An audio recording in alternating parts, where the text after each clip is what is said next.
but I'd like to first, ik heb gedacht, maak ik das auf Deutsch oder auf Englisch? Und ich habe gedacht, vielleicht verstehen Sie mich besser, wenn ich Englisch rede.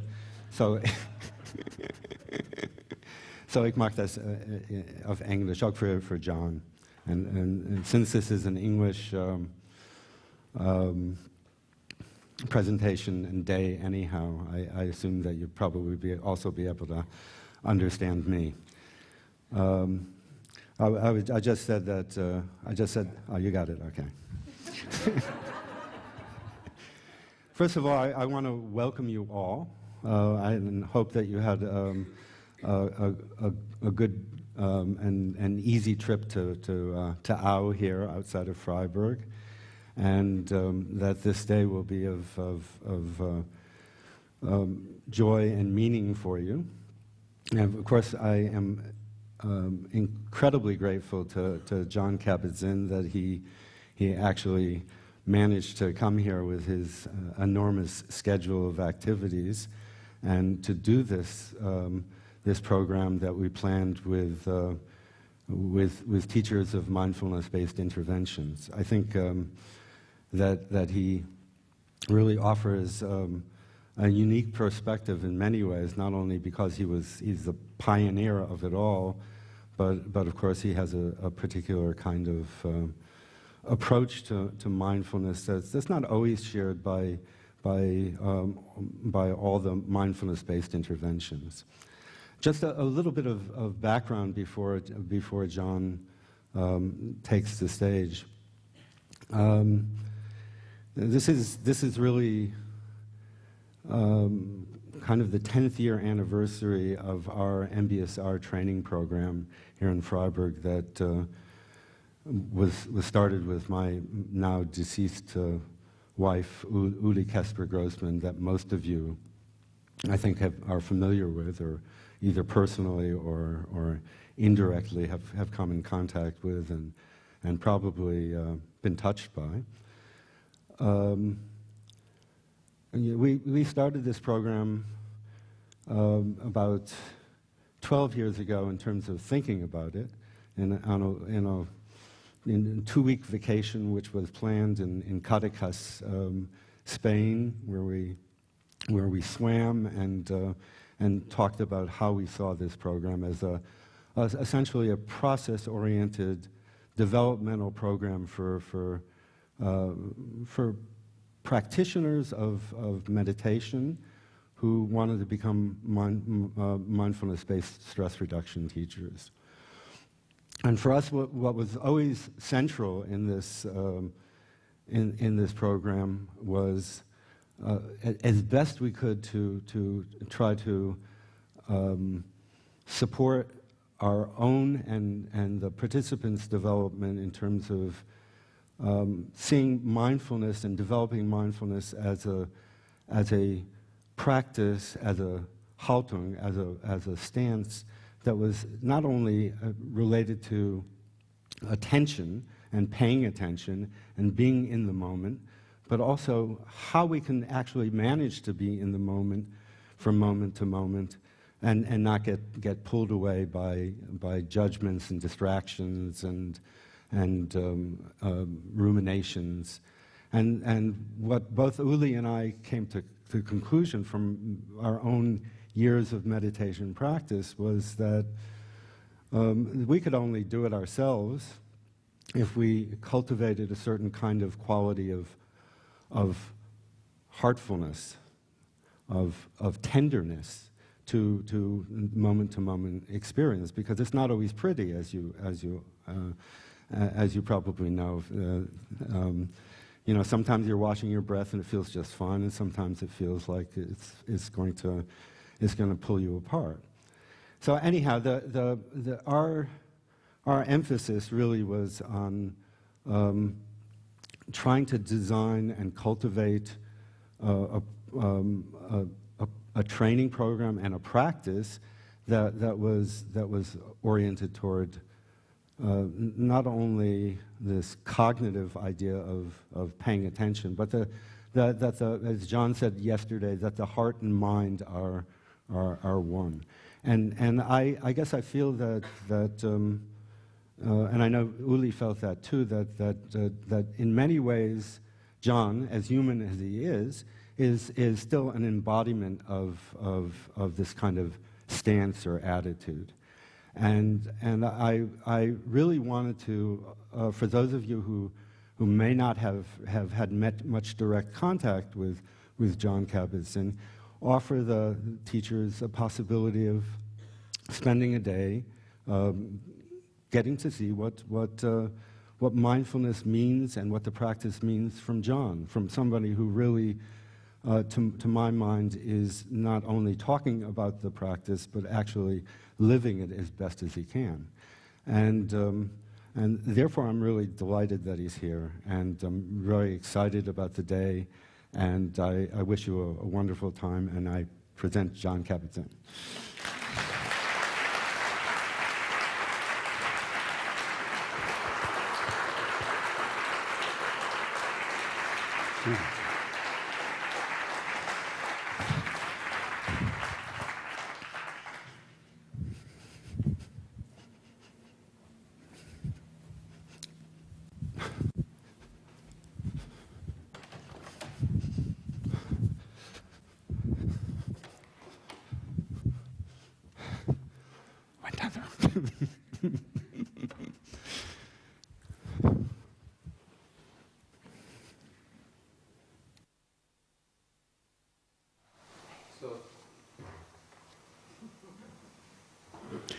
So thank you, Paul, for that wonderful introduction, and from my point of view, priceless opportunity for us to spend the day together like this. And I'm really deeply moved and honored to be in your presence, and for us all to, in some sense, spend the day together engaged in dialogue and inquiry and practice, to ask and reflect on some of the deep questions and the deepest elements of what the hell we're doing and what we mean by mindfulness and MBSR and MBCT and MB je ne sais quoi.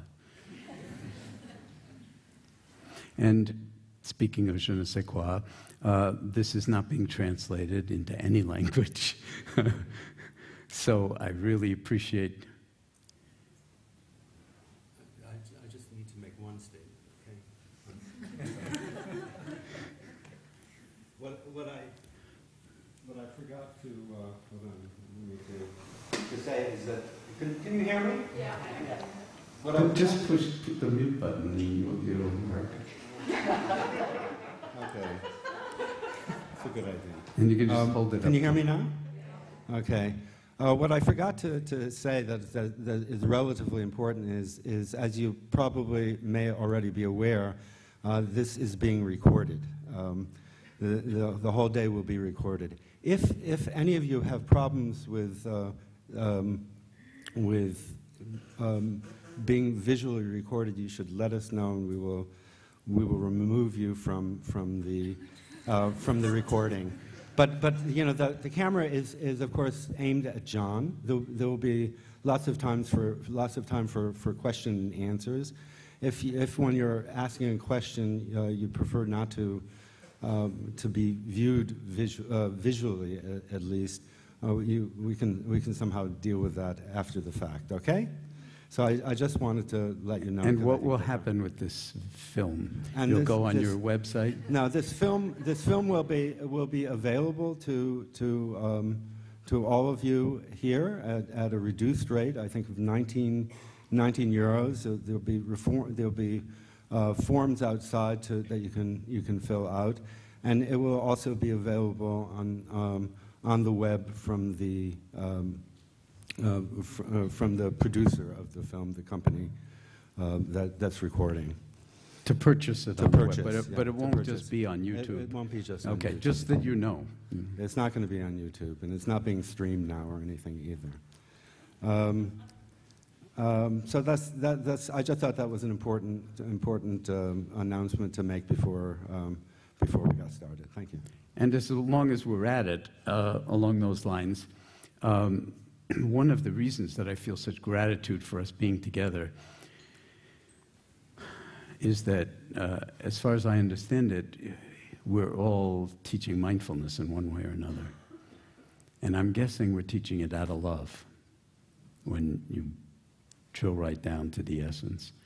And I love that. So I really want to honor your being here and our potential to sort of really tune into something that will help us in the months and years and decades ahead to continue learning, okay, to continue growing, and to continue walking an unfolding path in a way that has true integrity and heartfulness. Because if we're not, we can't be of much use to anybody else. And in this day and age, how many of you did not attend the talk last night, just so I have a sense? How many of you were not at the talk? Oh, most of you, yeah. Great, okay. So in this day and age now, everybody and their mother is a big expert on mindfulness all of a sudden. No laughing, I'm surprised. And most people can't even spell it and have no idea what it really is. And so there's a way in which when anything becomes like really popular in the media at a particular moment, then all of a sudden different kinds of motivations are drawn to exploit or capitalize or commercialize for purposes that have really nothing to do with why we're in this room, I hope. And this day is a benefit for the European Center for Mindfulness. Okay, this day is a benefit for Paul and Uli's center, and Uli is right up here alongside of me. And as I said last night, I mean, I myself had just great love and affection for this woman over the years that we worked together.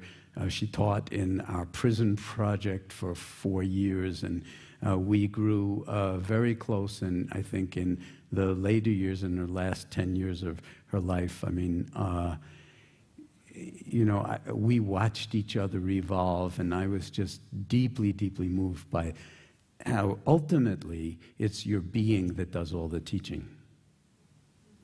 Okay, it's not what you say or what you forget to say.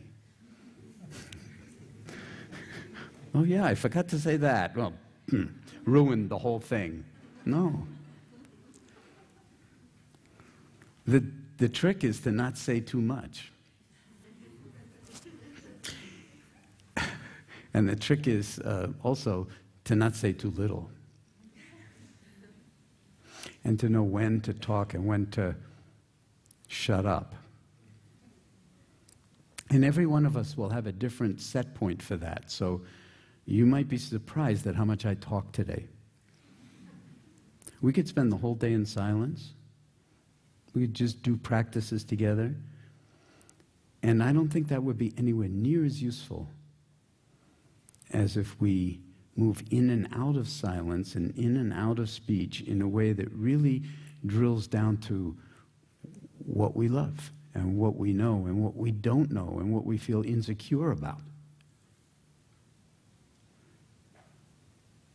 And how the work that we do interfaces with right livelihood, wise livelihood, integrity, and yet interfaces with a world where, you know, right livelihood is not even understood as a concept, and money is important, and we have to sort of find out how to live in this world without it toxicifying us to the point where we don't walk our talk, where we've in some sense drifted into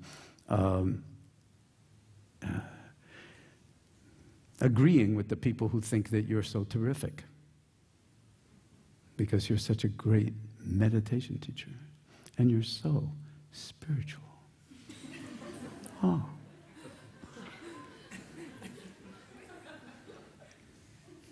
And I love you. So to stay grounded in this kind of an era